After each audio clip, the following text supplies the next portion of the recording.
Howdy everybody. Hope everybody can hear this alright. I'm going to be checking on it though and seeing what happens. So hold on a minute and we'll see how it sounds on the other end. It ever kicks in and goes. Howdy everybody. Hope everybody can hear this alright. Yeah, sounds good. I'm going to be checking on everybody, seeing what happens. Hope everybody can hear it. Shut that off so you don't have to listen to me twice. All that weird stuff going on. How's everybody doing out there? This is Rick Copple coming at you from Denver, Colorado. And today I'm going to discuss my pre-surgery that's going to happen Wednesday, hopefully. Hopefully I won't get sick or nothing like that happens and delay it, because I don't want to delay this anymore and it's already delayed, right? So, yeah. So anyway, glad everybody's here and watching. And everybody sees this after the fact, but probably most of you. So, yeah. Why am I doing this today? Well, I suddenly realized, hey, there's no kids here. I can do it. Yeah, I mean, usually we have our grandkids over and we have family dinner night on Sunday nights, but my wife's sick, so they elected not to come over or send the kids over here or anything. So anyway, I had time to do it today and I thought I'd do it. So I thought it'd be a good time to do it on Sunday afternoons when people have sometime maybe they watch and see what's going on. Yeah, I'll keep watching over there, find out what that's my wife going through in case you're wondering. Anyway, yeah, so anyway, let's see. I guess it's just me right now, so I'll just go ahead and dive into it. Yeah, so I've got me. I've got surgery. For those who don't know, I've got Parkinson's, and I've got DBS in my head. That's deep brain stimulator. So, yeah, you can see the knobs here where I got right there. That's where they put the lead down my brain surgically back in about September 30th of 2017. So I've had it for a little over 5 years. I beat the average. Usually average about 5 years that the battery lasts on this. And so it's good that I've actually outdid myself basically on this part of it. Yeah, so I probably, as I think I maybe mentioned last time, is that I have a kind of I turn it down at night so I can sleep better, more solidly, that kind of thing. And yeah, so that's probably why it lasted longer than most people's. Yeah, some people use their electricity up pretty fast, like 3 to 4 years or something like that. And I made mine last for 5.5 years, basically, almost. So yeah, anyway, I'm getting my battery replaced this Wednesday at 12 o'clock p.m. Mountain Time. And so, yeah, exciting, huh? Sort of exciting, at least. At least the positive benefits of having a new battery in and maybe my energy back up, because I felt like my energy's been lying low lately. Yeah, so it's been like I've been sleeping and sleeping more, that kind of thing, or wanting to sleep more, low energy. And I think maybe that's caused some of these problems. And I've had more breakthrough tremors. I don't know if you can see that, but I'm having a little bit of tremors there in my right hand mostly. Some of my left hand, no, my left hand. Yeah, my right hand so far is pretty steady. My left hand isn't as quite as good right now. That's the arm that first felt tremors when I got back in 2012 and 13. It was about 2014 I had tremors in both hands, so it is what it is, I guess. But anyway, that's where I'm at, and you see little breakthrough tremors on there, and so make typing more difficult, because my finger, when I have this on the mouse, wants to click down on it frequently. It'll push down when I don't intend for it to. So sometimes that causes problems depending on what the mouse is over, so that's part of the issue there. And hopefully this new battery will put me back up to 3 volts, 3 solid volts of electricity. Right now, I think it's at 2.57 is what I registered last time, and it stayed there, but it's dipped down to 2.56 several times too. So even for a whole day or so. Yeah, so usually when you need a new battery, it's at 3 volts. They say it shocks 3 volts electricity through your system. Yeah. Try doing that and then driving or something like that. Yeah. So anyway, yeah. So see, I want to discuss my pre-surgical visit to the hospital a little bit. That might be interesting for some people. Basically, what they did was they uh, they brought me in, did some tests and EKGs and stuff like that. And the EKG was interesting because they had to turn my battery off in order for it to register. And it's the longest I've had my battery turned off in the whole entire time I've had it in there.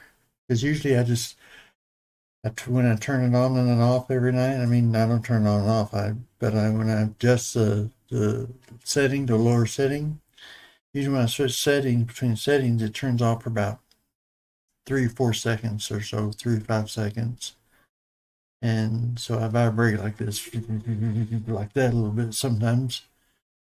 And yeah, so that's the only experience I've had mostly with it being off, except for one time I turned it off and I quickly said, okay, I've had enough, let's turn it back on now.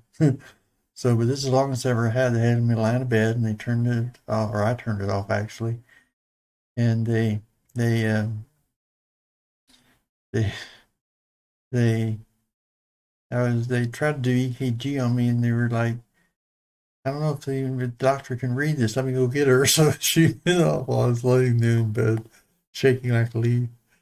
But then I was breathing deep, and after a while, I was actually able to calm down to a certain extent and not be shaking so much. So I had to focus on it real hard though to do that, and so I was able to do that, and the doctor came, the nurse practitioner, I think it was, came in, said that she could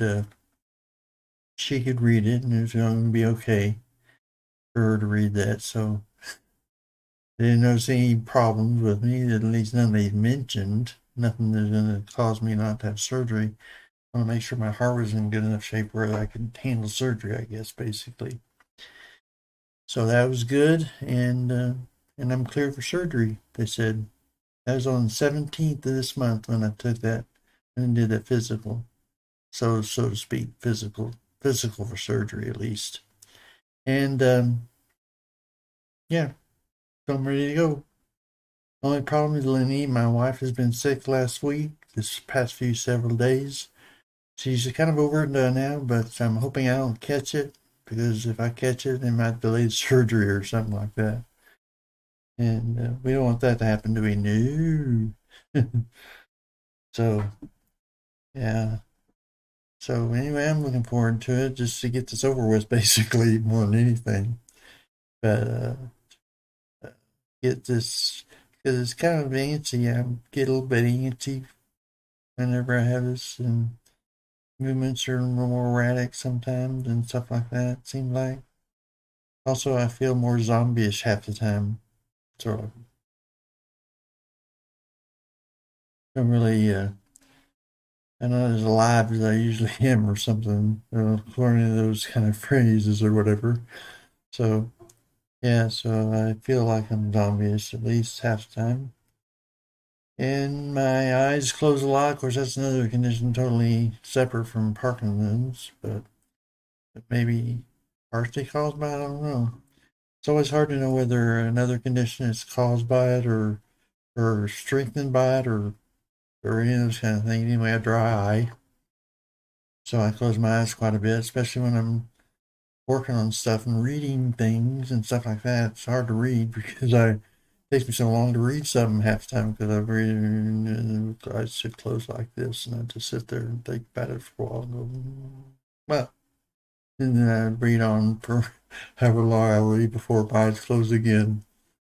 So I do that when I'm writing. Sometimes I write and I type for a while, and then I realize I'm gonna have my eyes closed while I'm typing, and I open them up, and then I have to, it's all gobbledygook, so I have to erase it, that kind of thing. So yeah, so anyway, that's my situation. This last week has been really, really, really wild for me. I mean, started out, I had started a video which I still have to edit. I haven't even edited it yet. And it was last Monday when I recorded it for my Linux channel.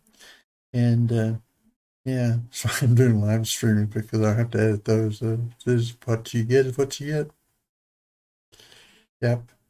So, um, yeah, I can't edit this after 2 hours, I think, or something like that.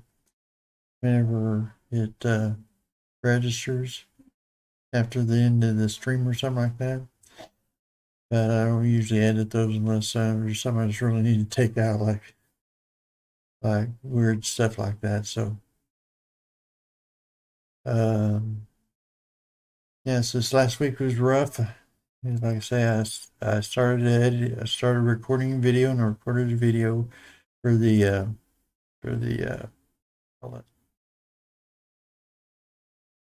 For Linux. Yeah, that's right. Whoop. See, my bounds going too. Yeah, so Linux, and I recorded a video for it, and then things just started happening. I really got distracted for a little while working on some other stuff and things like that. But then I, my brother's having some issues and stuff like that, so I helped him with that. And I've been working on that a lot this week. And then also, what was the other thing? Something else. I forget now what it was. Anyway, I don't remember what I was going to say now about that, but it'll either come to me or won't. But something else going on this week. Oh yeah. That's right. My son Nathan bought a bed that's big, giant, and assembled. It has to be assembled, and then he bought it alongside of that a shelf to reach up to the top of the bed because it's one of those bunk beds. It's kind of cool actually. It's got a full size bed on top, and underneath it has a desk and everything. So it's good for his space because there's not a lot of space in his room for that kind of stuff, and it helps him out. And so, yeah. And we have, let's see. Yeah, so I did that, and boy, I really, really wore myself out Friday putting that shelving together. And I had a lot of stuff that I had to do that this week that involved a lot of exercise, that kind of thing. So I really wasted myself on Friday trying to get all that taken care of, and then to uh, do all that. So I haven't yet to get the video edited. Maybe I'll do that this Monday, so I'll have it for next week. I wanted to get it done before my surgery, though, so I could have it out there for everybody to know what's going on with me. So anyway, I'm doing this live stream for the same purpose because this is a convenient time to do it, and here now or never. It's now or never. Da, da, da, da. See, I can still sing a little bit, but not real good. I mean, my voice is okay, but I don't have much of a range anymore. It's what it is, I guess. So, yeah, so that's what I did this month, and that was my pre-surgery appointment. And oh yeah, they had the soap stuff they want me to wash with every day for the next. I started first day I did it was this morning actually, and yeah, so that was cool and interesting event. So yeah, and doesn't look like anybody else has come on to say anything or have any questions or anything like that. So I guess that's about all I had to talk about. Oh, the soap soap was kind of this strange stuff. So you can't put any lotions or deodorant on, so I smell smell right now. But there's not much I can do about it because you're not supposed to put any deodorant on. And next 4 days, 3 days, next 3 days I got to wash about the same time every day with it. And it's supposed to help kill off germs to prevent infections when they put the new product in. So that's what it's for, basically. Soap to soap with. Not even supposed to put it on your face or anything like that. So yeah, I'm not sure what else to say about all that other than there you go. I'm ready to get this over and done with and looking forward to it. Hopefully I survive. You never know when you go into surgery what's going to happen. Some of them you think it's simple surgery, you be a 1 in 1,000 that hits it, and you know they use some kind of anesthesia or allergic to it, you didn't know about it or whatever. But after all, I've only had surgery basically two times in my life, unless you count the colonoscopy. Then it's 3 times I was under some kind of anesthetic, and if you count my dental thing, I was under Valium for that back in when I was a lot younger than I am now. That's for sure. And yeah, so that's exciting, huh? So I guess that's all I have to say about all that. And nobody else come on to say answer questions or stuff. So I guess most of you will probably, if you see this, you see it after the fact. And hopefully, yeah, just as by way of introduction for people that don't know, Parkinson's disease, which April is Parkinson's month, so it's a good time to say this right before April 1st. This isn't fools either. But anyway, April is Parkinson's month as well as autism month, that kind of thing. And so you may want to know some information about Parkinson's, what it is, what it does, that kind of thing. One thing, it's one of these hard to diagnose type diseases because there's not really any biomarkers. Now they have come up with a biomarker or two, but they're still working on that. I think they're still working to get tests out for those biomarkers. I don't know how long that far that is. I heard about it last year or two ago, and so I don't know how far along that is. But at any rate, they're working on it, getting it so they can test people earlier in life. You know, if they have a gene that could cause it, so they can avoid things that would tend to cause Parkinson's, like pesticides, uh, chemicals in your water. Well water is also another one that tends to be. One statistic I read said that 60% of people that use well water get Parkinson's. I didn't know that. I used well water for a while back, for a couple of years when I was back in Old Missouri as a pastoring a small mission church back there. And so who knows? That could have been why I got Parkinson's. Of course, none of my other family members have got Parkinson's, so I don't know why my genes were just ready to do it or something. Theirs weren't. Who knows?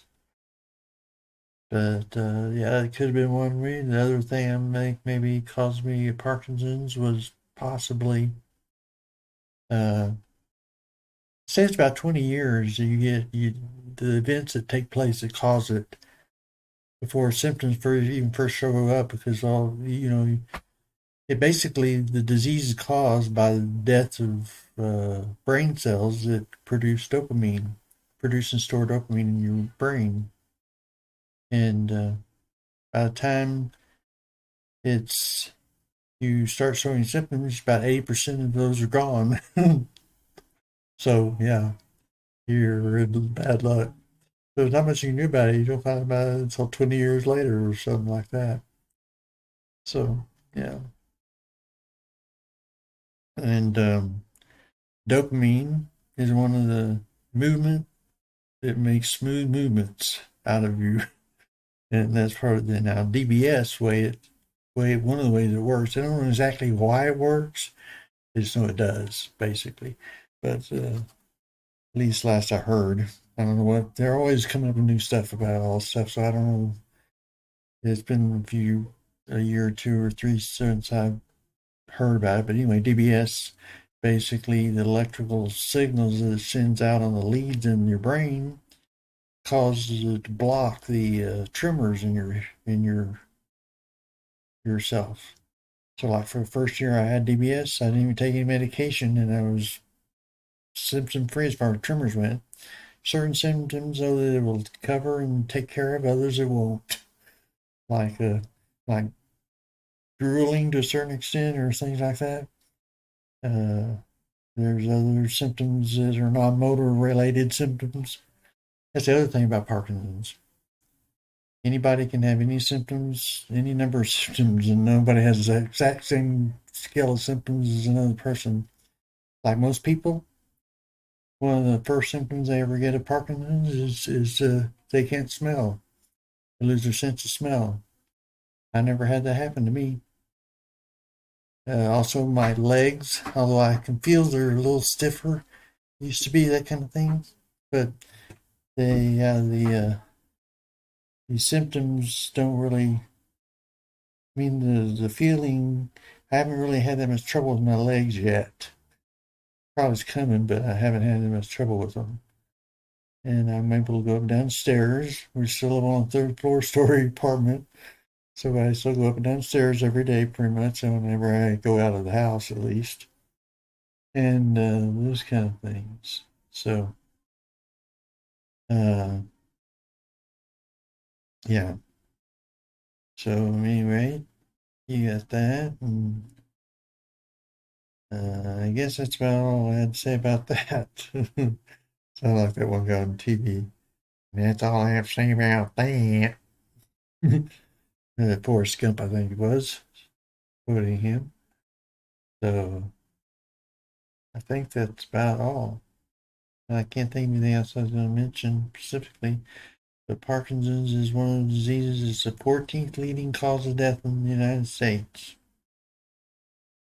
Yeah, 14th. It's not first or second, but it is pretty high up there as far as things. And there's a saying too that says that kind of erroneous to a certain extent, because there's a saying that says uh, you don't die from Parkinson's, you die with Parkinson's. But really, that's not totally true, because there are direct causes of death due to Parkinson's, and even if it causes you to fall and you fall and causes you to die because you break a hip or whatever, and tumbling down, if I tumble down the stairs falling or something like that, I could die from that. And it could be due to Parkinson's, because Parkinson's was a direct cause of my fall, per se. If it wasn't, then it wouldn't be. That's a tricky thing about this thing. You never know whether a person fell because of tripping over something like anybody else would have tripped over it if they had done that, or because of Parkinson's specifically. But it does. That's one thing about DBS. It does make you a little bit more unstable as far as balance goes, which is one of the reasons I want to make sure you had good balance before they put it in. And uh, and I pretty much did, because I exercised frequently back in back before I got the DBS. DBS kind of screwed up my exercise process since then, once I've gained a little weight since then. So, uh, uh, yeah. So that's pretty much the scale of it, and I think maybe that's about it. Otherwise, I'm doing fine, doing pretty good actually for Parkinson's person who is 60. I'll be 63 this year when it's come July. I had my birthday this year. So I'm 62 and a half, about something like that. 62 and three fourths, something along those lines. And so, yeah, I'll be excited to do all that kind of stuff. So we'll see what happens on the other side of the battery. I'll probably do another live stream, at least one more when I get to the other side, just so everybody knows how I came out on this surgery, my experiences with it, and all that kind of good stuff. Most experiences will be painful, I think. Actually, this was easier surgery to get over with because I mean, well, they just numb you basically. They numb your head and you can't feel a thing except for pressure. Pressure pushing down on your head when he's cutting it open and all that kind of stuff. Cauterizing was the most painful part because it was getting down to this part where it wasn't numb that much. Almost said, "Hey," but he stopped right before it got too bad, too painful for me to deal with. So that was good. But um, otherwise, yeah. But the worst surgery was my battery when they first put it in because that was more painful and that kind of thing. So we'll see what happened with this surgery, but I don't know, once you had it in there, maybe it's not as painful, I don't know, but anytime they cut you open a bit, it's going to be painful, I guess. Sew you back up and all that kind of stuff. So we'll see what happens. So I'll probably do one, like say, when I'm able and up and around and stuff and like that. I may find a good time to do another one of these and update everybody on it. Well, I really thought maybe there'd be more people show up since it's a Sunday afternoon. But I guess a lot of people might be going to church and stuff like that. You never know. So anyway, I'll bid you adieu till next time. We'll see you in the next show. I don't know if I'm going to do any more for a while after that. We'll see what happens, but I try to keep all updated on my progress as I go down this rabbit hole. Bye.